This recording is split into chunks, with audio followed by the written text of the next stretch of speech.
கர்த்தர் திரும்பி பேதுருவை நோக்கி பார்த்தார்.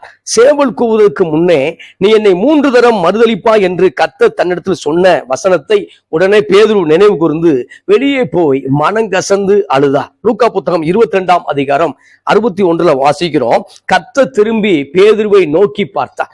பேதுருவை நோக்கி பார்க்கும் பொழுது பேதுருக்குள்ள ஒரு மனமாற்றம் உண்டானது. பேதுருக்குள்ளே மாற்றம் உண்டானது. அப்ப பேதுரு இயேசுவை மறுதலிக்கக்கூடிய சம்பவம் நமக்கு எல்லாத்துக்கும் தெரியும். மத்தேயு புத்தகம் அதை சுட்டி காட்டுகிறது, மார்க்கு புத்தகம் அதை சுட்டி காட்டுகிறது, யோவான் புத்தகம் இந்த சம்பவத்தை சொல்லி அது அடுத்த சம்பவத்துக்குள்ள கடந்து செல்கிறது. ஆனா லூக்கா புத்தகத்துல வாசிக்கும் பொழுது லூக்கா ஒரு நன்றான ஒரு வசனத்தை பதிவு செய்கிறார். கர்த்தர் திரும்பி பேதுருவை நோக்கி பார்த்தார் என்கிற ஒரு வார்த்தை இந்த இடத்துல அவர் பதிவு செய்யறதை பார்க்கிறோம். இந்த நாளிலும் நம்மை நோக்கி பார்க்கக்கூடிய தேவன், இந்த நாளிலும் நம்மை ஆஸ்வதிக்கக்கூடிய தேவன், இந்த நாளிலும் நம்மை கண்ணோக்கி பார்க்கக்கூடிய தேவன் நிச்சயமாய் நம்மை பார்த்து கொண்டிருக்கிறார். ஆமென் சொல்லுங்களேன். அப்ப பேதுருடைய வாழ்க்கையில ஒரு மனமாற்றம் உண்டானது. இயேசு பேதுருவை நோக்கி பார்க்கும் பொழுது ஒரு மனமாற்றம் உண்டானது. பேதுரு மாம்சத்திலே மூவாய் கொண்டிருந்தா, ஸ்பிரிச்சுவல்ல வரவே இல்லை. அப்ப மாம்சத்திலே எதையும் சாதிப்பேன் என்று பேசி கொண்டிருந்த பேதுருவை பார்க்கும் பொழுது தேவன் ஸ்தோத்திரம் மாம்சத்தில் மாத்திரம் அல்ல, தேவனத்தில் காத்திருக்கும் பொழுதுதான் ஒரு பெரிய ஆசீர்வாதத்தை பெற்றுக்கொள்ள முடியும் என்று சொல்லும்படியாகத்தான் கர்த்தர் பேதுருவை நோக்கி பார்க்கிறார். ஆமென் சொல்லுங்களேன். அப்ப பார்க்கும் பொழுது பேதுருடைய வாழ்க்கையில பார்க்கும் பொழுது மாம்சத்துல அதிகமாய் சார்ந்து கொண்ட ஒரு மனிதன், மாம்சத்துல அதிகமாய் சார்ந்து கொண்டு இயேசு இடத்துல சொல்லும் பொழுது உம்மோடு நான் மரிக்கவும் ஆயத்தமாயிருக்கிறேன், ஆனால் உம்மை மறுதலிப்பதில்லை என்று வீரமாக பேசினார். மரிக்கவும் ஆயத்தமாயிருக்கிறேன், ஆனால் மறுதலிக்க மாட்டேன். இப்ப பார்க்கும் பொழுது சேவல் 2 தரம் முக்குவதற்கு முன்பாக 3 தரம் மறுதளித்ததை பார்க்கிறோம். இந்த இடத்துல வாசிக்கும் பொழுது வெளியே போய் மனங்கசந்து அழுதான் என்றால் அந்த பிரதான ஆசாரியனுடைய வீட்டுக்குள்ளாக இந்த சம்பவம் நடந்து கொண்டிருக்கிறது. இப்பொழுது அந்த வீட்டுக்கு வெளியே போய் மனங்கசந்து அழுது தேவனோடு மறுபடியும் அந்த உறவை சீர்படுத்துகிறதை பார்க்கிறோம். ஆமென் சொல்லுங்களேன். எனவே கிறிஸ்துவுக்கு மிகவும் பிரியமான அன்பு தேவனுடைய பிள்ளைகளை, நம்முடைய வாழ்க்கையிலும் சில நேரம் மனம் கசந்து தேவனோடு ஒப்புரவாக வேண்டியதாக இருக்கிறது. பல நேரம் மாம்சத்திலே நாம் செய்து முடித்து விடலாம் என்று சிந்திக்கிறோம். ஆனால் பரிசுத்த ஆவியானவரை சார்ந்து கொள்ளும் பொழுதுதான் நாம் நிச்சயமாய் ஜெயித்துக் கொள்ள முடியும். அப்ப ஆண்டவர் இயேசு பேதுருக்கு ஒரு பேர் வைக்கிறார். என்ன பேர் அப்படின்னா சீமோன் என்கிற பேரை பேதுரு என்கிற பேரை மாத்துறார். பேதுரு என்பதற்கு பாறை என்ற அர்த்தம், பாறை என்று பதிவு செய்கிறார். அப்ப சீமோன் சொல்லும் பொழுது என்ன அப்படின்னா அதுக்கு நாணல், புல் என்று அர்த்தம். அப்ப புல்லாக இருக்கக்கூடிய அந்த சீமோனை கர்த்தர் பேதுருவாக மாற்றினார், கற்பாறையாக மாற்றினார். இந்த கால வேளையில தேவன் நம்முடைய வாழ்க்கையில நோக்கி பார்க்க வேண்டும். ஒன்று நாம் கர்த்தரை நோக்கி பார்க்க வேண்டும், அல்லது கர்த்தர் நம்மை நோக்கி பார்க்க வேண்டும். இந்த இடத்துல பார்க்கும் பொழுது எப்படியாவது நான் இயேசுவுக்காக வாழுவேன் என்று தீவிரமாய் இருந்த ஒரு மனிதன், தேவனுக்காய் ஊழியம் செய்வேன் என்று தீவிரமாய் ஒப்பு கொடுத்த மனிதன், ஆனால் சூழ்நிலை பார்க்கும் பொழுது இயேசுவை மறுதலிக்கக்கூடிய சூழ்நிலை, இயேசு யார் என்று எனக்கு தெரியாது என்று சொல்லக்கூடிய சூழ்நிலை, இயேசுவை சபிக்கவும் சத்தியம் பண்ணக்கூடிய சூழ்நிலை. ஆனாலும் தேவன் திரும்பி பார்த்தார். ஆமென் சொல்லுங்களேன். இந்த காலை வேளையில இயேசு விட்டு ஒருவேளை தூரமாய் போயிருக்கக்கூடிய அருமையான சகோதரா, இயேசு விட்டு ஒருவேளை தூரமாய் போயிருக்கிற அருமையான சகோதரியே, தேவன் மறுபடியுமாய் உன்னை இந்த ஸ்தோத்திரம் காணொலி வழியாக, இந்த வீடியோ வழியாக, இந்த நிகழ்ச்சி வழியாக உன்னோடு பேசி கொண்டிருக்கிறார். அப்ப கர்த்தர் திரும்பி பேதுருவை நோக்கி பார்த்தார். அப்ப நோக்கி பார்த்தார், அவ்வளவுதான். எந்த ஒரு வார்த்தையும் இயேசு பேசியதாக பதிவு செய்யப்படவில்லை. அப்ப லூக்கா பார்க்கும் பொழுது எல்லா காரியத்தையும் அருமையாக பதிவு செய்யக்கூடியவர். அப்ப கிரேக்கர், அப்ப யூதர்கள் அடையாளத்தை தேடிக்கொண்டிருக்கார்கள், கிரேக்கர்கள் ஞானத்தை தேடிக்கொண்டிருக்கார்கள். அப்ப கிரேக்கர் தான் லூக்கா. அப்ப புறஜாதி உள்ள மனுஷன் தான். அப்ப அவர் எழுதும் போது சரியாக எழுதுகிறார். அப்ப மத்தேயு புத்தகத்துல வாசிக்கும் பொழுது இயேசுடைய வம்ச வரலாறு ஆபிரகாம் வரைக்கும் வருகிறது. ஆபிரகாம் தான் அவர்கள் தலைவனாக ஏற்றுக்கொண்டார்கள், விசுவாசத்தின் தந்தையாக ஏற்றுக்கொண்டார்கள். ஆனால் லூக்கா எழுதும் பொழுது இயேசுவின் வம்ச வரலாறை ஆதாம் வரைக்கும் கொண்டு போறார். முதல் படைப்பாகிய முதல் மனுஷனாகிய ஆதாம் வரைக்கும் இயேசு கிறிஸ்துவை கொண்டு போறதை என்ன செய்யறோம் பார்க்கிறோம். அப்ப சரியான கண்ணோட்டத்துல லூக்கா பதிவு செய்து கொண்டிருக்க மனுஷன். இப்ப பார்க்கும் பொழுது லூக்கா புத்தகத்துல வாசிக்கும் பொழுது பேதுருவை தேவன் நோக்கி பார்த்தார். ஆமென் சொல்லுங்களேன். இந்த நாள் நம்முடைய வியாதியை கர்த்தர் நோக்கி பார்த்து சுகம் கொடுக்கிறார். கர்த்தர் நம்மை நோக்கி பார்த்து அற்புதங்களை செய்கிறார். கர்த்தர் நம்மை நோக்கி பார்த்து நம்முடைய காயங்களை ஆற்றுகிறார். கர்த்தர் நம்மை நோக்கி பார்த்து நம்முடைய வறுமையை போக்குகிறார். ஆமென். இன்னொரு சம்பவத்தோடு நான் வாசிக்க விரும்புகிறேன். எல்லாத்துக்கும் தெரிந்த சம்பவம். ஆதியாகமம் புத்தகம் 16ஆம் அதிகாரம் 13வது வசனம் வாசிக்கும் பொழுது ஆதியாகமம் புத்தகம் 16ஆம் அதிகாரம் 13 வாசிக்கும் பொழுது அருமையான ஒரு வசனம், ஆகார் பதிவு செய்யக்கூடிய வசனம். அப்பொழுது அவள், என்னை காண்பவரை நான் இவ்விடத்தில் கண்டேன் அல்லவா என்று சொல்லி தன்னோடு பேசின கர்த்தருக்கு நீர் என்னை காண்கிற தேவன் என்று பெயரிட்டார். இந்த சம்பவம் அற்புதமான ஒரு சம்பவம். சாராளை விட்டு ஆகார் ஓடி போகக்கூடிய சம்பவம். ஆபிரகாமுடைய அடிமை பெண்ணாகிய மனைவி யாரு அப்படின்னா ஆகார் இப்பொழுது ஆபிரகாம் விட்டு தூரமாய் போய் கொண்டிருக்கிறார். தூரமாய் போய் கொண்டிருந்த சூழ்நிலையிலே தேவன் கர்த்தருடைய தூதனானவர், இந்த இடத்துல வாசிக்கும் பொழுது கர்த்தர் தான் வர்றார், இயேசு தான் வர்றார். கர்த்தருடைய தூதனானவர் ஆகாரை சந்திக்கிறார். ஆமென் சொல்லுங்களேன். அப்ப ஆகாரை கண்ணோக்கி பார்க்கிறார், ஸ்தோத்திரம், காண்கிறார். எல்லாமே ஒரே அர்த்தத்தை உடைய வார்த்தைகள் தான். அப்ப கர்த்தருடைய தூதனானவர் வனாந்தரத்துல ஆகாரை சந்திக்கிறார். இந்த காலை வேளையில நம்முடைய வாழ்க்கைங்கிற வனாந்தரத்துல நீங்கள் போய்கொண்டிருக்கிறதை போல உணர்ந்தால் தேவன் உங்களை சந்திக்கிறார். வனாந்தரம் வயல்வெளியாக மாறும், வயல்வெளி காடுகளாய் மாறும் என்று ஆண்டவர் வாக்கு சொன்னாரே. இந்த காலை வேளையில கிறிஸ்துவுக்கு மிகவும் பிரியமான அன்பு தேவனுடைய பிள்ளைகளை, ஆகார் அடிமைப்பெண், அவளுக்கு ஒரு ஸ்தோத்திரம், ஒரு உத்தரவாதம் இல்லை. ஆமா, உயிருக்கு உத்தரவாதம் இல்லை, ஆசீர்வாதத்துக்கு உத்தரவாதம் இல்லாத சூழ்நிலை. ஆனால் கர்த்தர் ஆசீர்வாதத்துக்கு உத்தரவாத சூழ்நிலையை கொடுத்ததை பார்க்கிறோம். ஆமென் சொல்லுங்களேன். ஆமென் சொல்ல மாட்டீங்களா? ஆமென். அப்ப ஸ்தோத்திரம், இப்ப வனாந்தரத்துக்கு ஓடி போகிறார். 21ஆம் சம்பவம் ஆதியாகமம் 21 வாசிக்கும் பொழுது 2வது ஒரு சம்பவத்துல ஓடி போகக்கூடிய சூழ்நிலை. அது ப்ராப்பர்ட்டி பிரிச்ச பிறகு ஸ்தோத்திரம் அனுப்பி சாராள் மூலமா அனுப்பப்பட்ட சூழ்நிலை, புறம்பே தள்ளும் என்று சொல்லப்பட்ட காரியம். அப்ப பார்க்கும்போது தேவன் அப்பையும் யாரை ஆசீர்வதிக்கிறார்? இஸ்மவேலை ஆசீர்வதிக்கிறார். அப்பையும் ஆகாரை ஆசீர்வதிக்கிறார். ஆகாருடைய கண்களை திறக்கிறார். ஆனா அதுக்கு முன்பு சம்பவம், இந்த சம்பவத்தினை செய்யறோம் பார்க்கிற ஆதியாகமம் 16ஆம் அதிகாரத்துல வாசிக்கும் பொழுது ஆபிரகாமுடைய மனைவியை சாராளுக்கு குழந்தை பாக்கியம் இல்லை. அதனால அடிமை பெண்ணாகி ஆகாரை கொடுக்கும் பொழுது ஆகார் கர்ப்பவதியான பிறகு என்ன பாக்குறாங்க அப்படின்னா, ஸ்தோத்திர எஜமானியை அற்பமாய் பார்க்கக்கூடிய சூழ்நிலை, முதல் தவறு செய்யக்கூடிய சூழ்நிலை பார்க்கிறோம். அற்பமாய் எண்ணும் பொழுது இப்பொழுது புறக்கணிக்கப்படக்கூடிய சூழ்நிலை. ஆமென் சொல்லுங்களேன்.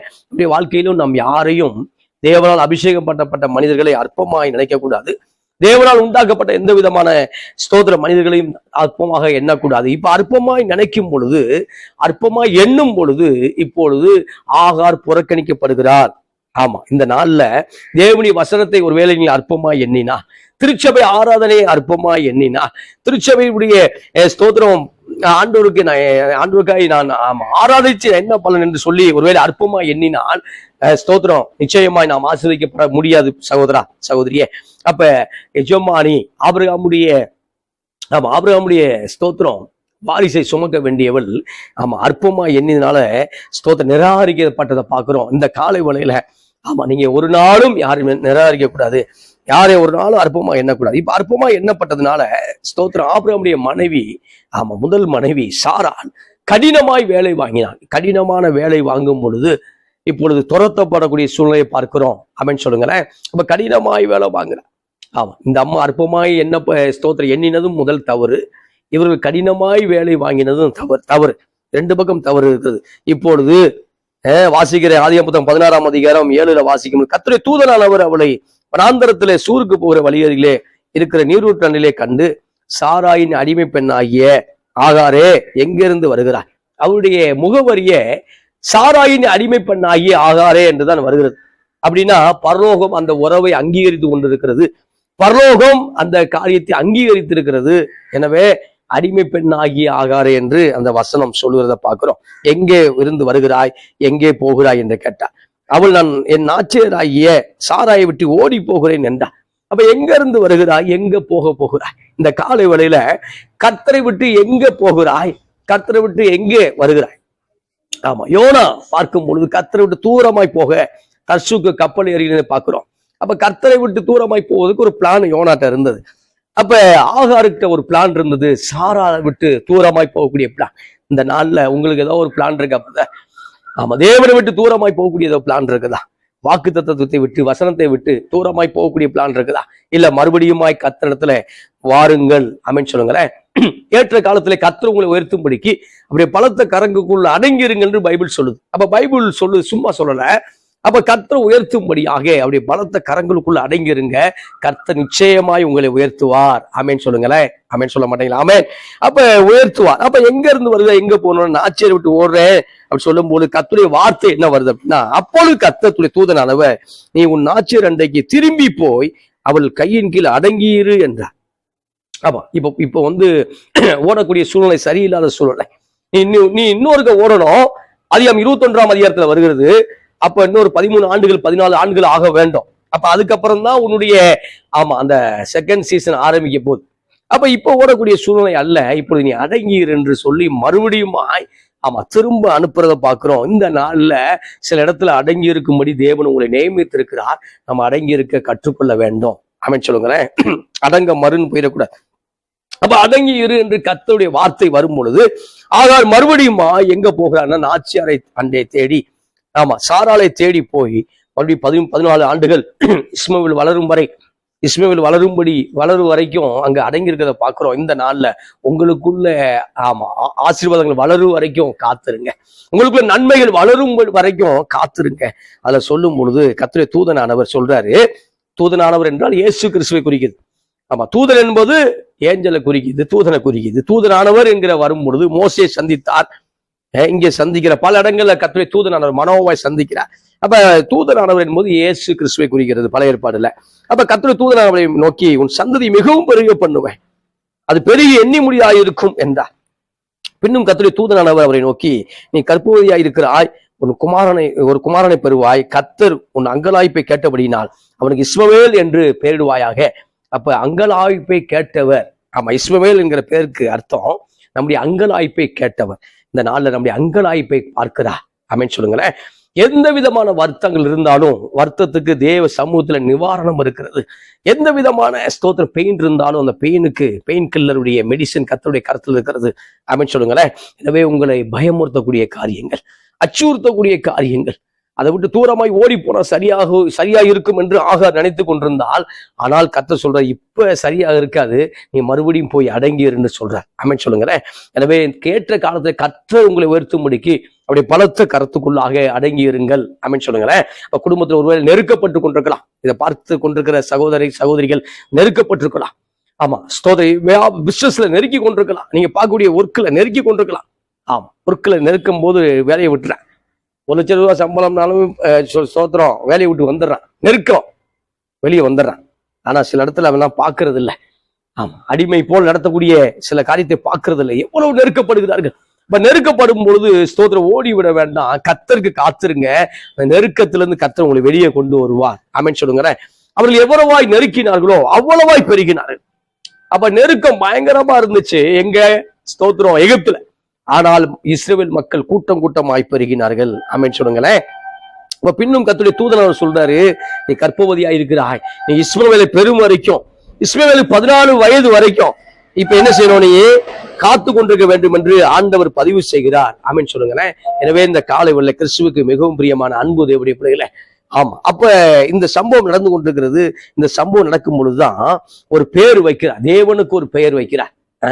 உன் குமாரன் ஒருவன் பிறப்பான், அவனுக்கு இஸ்மவேல் என்று பெயர் வைப்பாய என்று சொன்னவரை பார்த்து அவரை பார்த்து ஒரு பெயரை வைக்கிறத பார்க்கிறோம். என்னன்னா, தன்னோடு பேசின கர்த்தருக்கு நீர் என்னை காண்கிற தேவன் என்று பெயரிட்டால்.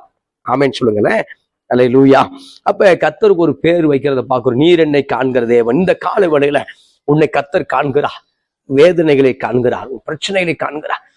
உன்னுடைய வலி உடல் அந்த பிரச்சனை, நோயால் வரக்கூடிய பிரச்சனை, கடன் பிரச்சனை, போராட்டங்கள், இதெல்லாம் கர்த்தர் காண்கிறார். ஆமென் சொல்லுங்களேன்.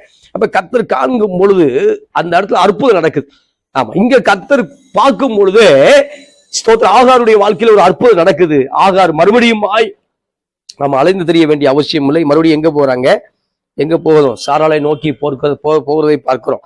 அதே போலதான் மறுபடியும் எங்க போக சொல்றாருன்னா, அற்புதத்துக்கு நேராக அற்புதத்தை பெற்றுக்கொள்ள வேண்டும் என்றால் ஆகார் சாராளை நோக்கி மறுபடியும் போக வேண்டும். அப்ப போக சொல்றதை பார்க்கிறோம். அதே போலதான் சீமோனுடைய வாழ்க்கையில பேதுரு ஸ்தோத்திரம் பரிசுத்த ஆவியினால் ஆட்கொள்ளப்பட்டு பயங்கரமாக ஊழியம் செய்ய வேண்டும். அது வரைக்கும் மாம்சத்துல மூவாய் கொண்டிருந்தவர். மாம்சத்துல பேசி கொண்டிருப்பார், மாம்சத்துல ஏங்கி கொண்டிருப்பார். ஆனால் ஒரு நாள் வந்தது, பரிசுத்த ஆவியானவர் பேதுருவை நிரப்பும் பொழுது பிரசங்கத்திலே 3000 பேர் 5000 பேர் என்ற கூட்டம் கூட்டமாக ரட்சிக்கப்பட்டார்கள். பேதுரு நிழல் பட்டு அநேகர் சுகமானார்கள். ஸ்தோத்திரம். தபித்தால உயிரோடு எழுப்பினார். பல அற்புதங்களை பேதுரு மூலமாய் கர்த்தர் செய்தார். அப்ப பேதுருவை அந்த கர்த்தர் திரும்பி பார்க்கும் பொழுது ஒரு மனம் திரும்ப உண்டாயிருச்சு. இந்த நாள்ல தேவன் நமக்குள்ள ஒரு மனம் திரும்புவதை வைக்க விரும்புகிறார் சகோதரா. மனம் திரும்ப வைக்கும் பொழுதுதான் நாம் மிகப்பெரிய ஆசீர்வாதத்தை பெற்றுக்கொள்ள முடியும். முழுதுமாய் மனம் திரும்பும் பொழுதுதான் சில காரியத்துக்கு மனம் கசந்து அழுது தேவ சமூகத்தில் ஒப்புரவாக வேண்டி இருக்கிறது. ஆமென். அப்ப தேவ சத்தத்துக்கு கீழ்ப்படியக்கூடியவர்களாக இருக்க வேண்டும். அடிக்கடி பரிசுத்த ஆவியின் இருதயத்தை கிழித்து கொண்டிருக்கிறோம். அடிக்கடி பரிசுத்த ஆவியுடைய வார்த்தையை மீறி கொண்டிருக்கிறோம்.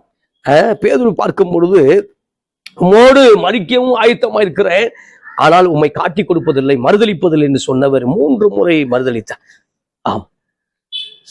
சில நேரம் ஜனங்களை யார் என்று கேட்கிறார் என்று இயேசு கேட்கும் போது ஒவ்வொருத்தரும் ஒவ்வொரு ஆளை சொல்லுவாங்க.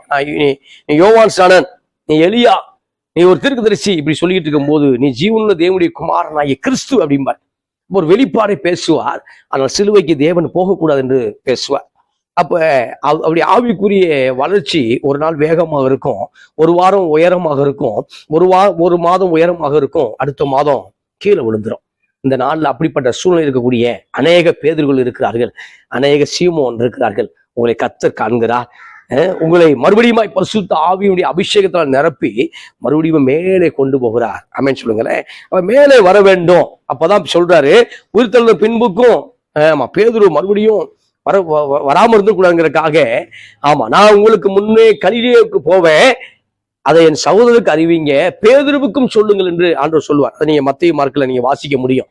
அப்ப பேதுருவை குறித்து ஒரு பெரிய ஆழமான திட்டம் இருந்தது.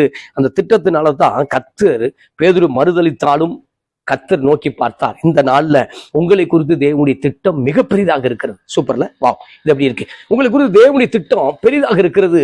எனவே அதனாலதான் கர்த்தர் ஒவ்வொரு நாளும் உங்களை திரும்பி திரும்பி நோக்கி பார்த்து கொண்டே இருக்கிறார். எனவே இந்த நாள்ல மறுபடியும் வர வேண்டும் என்று கர்த்தர் விரும்புகிறார். ஆமென் சொல்லுங்களேன். நம்முடைய ஊழியங்கள் இன்னும் ஆசீர்வதிக்கப்பட வேண்டும் என்றால் நாம் தேவனை இன்னும் என்ன செய்யணும்? திரும்பி பார்த்து கொண்டே இருக்க வேண்டும்.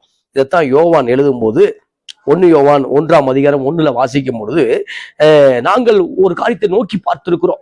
அது என்ன காரியம் என்றால், ஆதி முதல் இருந்ததும் நாங்கள் கேட்டதும், எங்கள் கண்களினாலே கண்டதும், நாங்கள் நோக்கி பார்த்ததும், எங்கள் கைகளினாலே தொட்டதுமா இருக்கிற ஜீவ வார்த்தையை குறித்து உங்களுக்கு அறிவிக்கிறோம். அப்ப உங்களுக்கு ஒண்ணு சொல்றோம், ஜீவ வார்த்தை. உங்களுக்கு ஒண்ணு சொல்றேன், ஜீவ வார்த்தை. அந்த ஜீவ வார்த்தை யார் என்றால் இயேசு என்று பதிவு செய்கிறார். அந்த ஜீவ வார்த்தை இயேசு. அதை சொல்லும் பொழுது ஆதி முதல் இருந்ததும், அப்ப ஃபர்ஸ்ட் அவர் தான். முதல் பிறந்தது அவர் தான். அப்ப எல்லாவற்றுக்கும் முன்னோடியா இருக்கக்கூடியவர் இயேசு கிறிஸ்து. ஆமென் சொல்லுங்களேன். அப்ப ஆதி முதல் இருந்ததும், பிதா சமூகத்துல ஆதி முதல் இருந்து கொண்டே இருக்கிறார். ஆதி முதல் இருந்ததும், நாங்கள் கேட்டதும், நாங்க கேட்கிறோம், இயேசுவை கேட்டோம். இயேசு மூலமா தேவனுடைய வார்த்தையை கேட்டோம். எங்கள் கண்களினாலே கண்டதும், நாங்கள் நோக்கி பார்த்ததும், எங்கள் கைகளினாலே தொட்டதும் இருக்கிற ஜீவ வார்த்தை குறித்து உங்களுக்கு அறிவிக்கிறோம். அப்ப யோவான் சபைக்கு அறிவிக்கிறார்.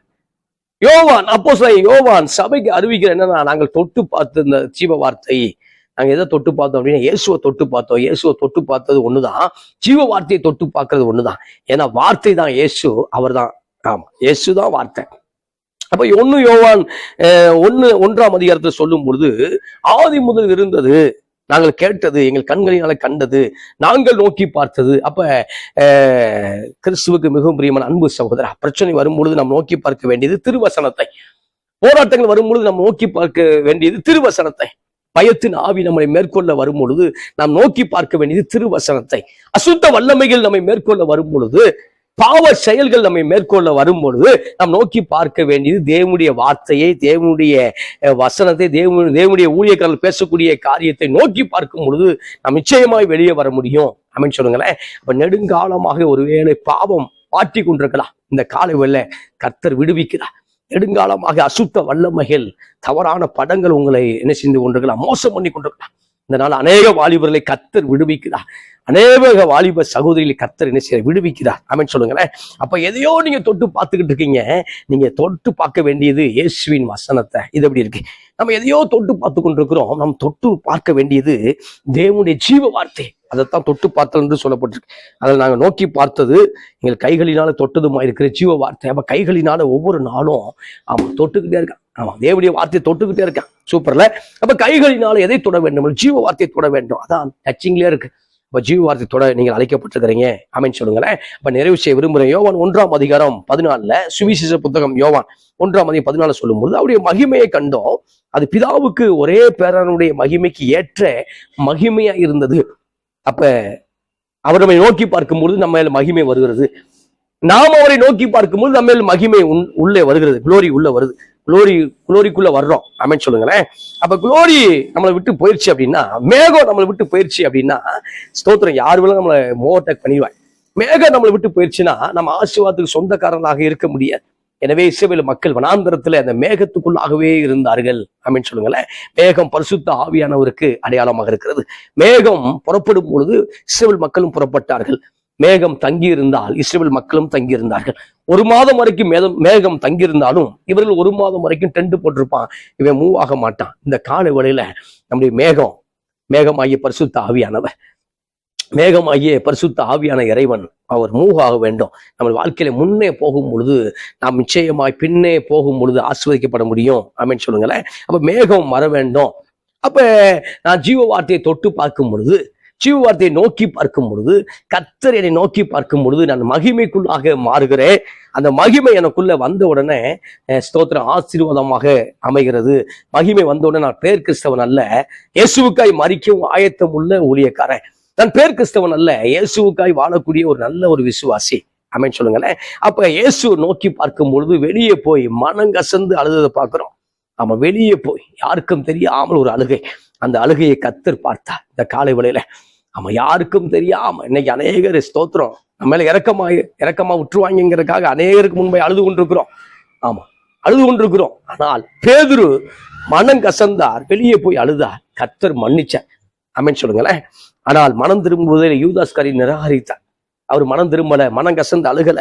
மனம் கசந்து அழுது உள்ள வந்திருந்தார் அப்படின்னா கர்த்தர் மன்னிச்சிருப்பாரு.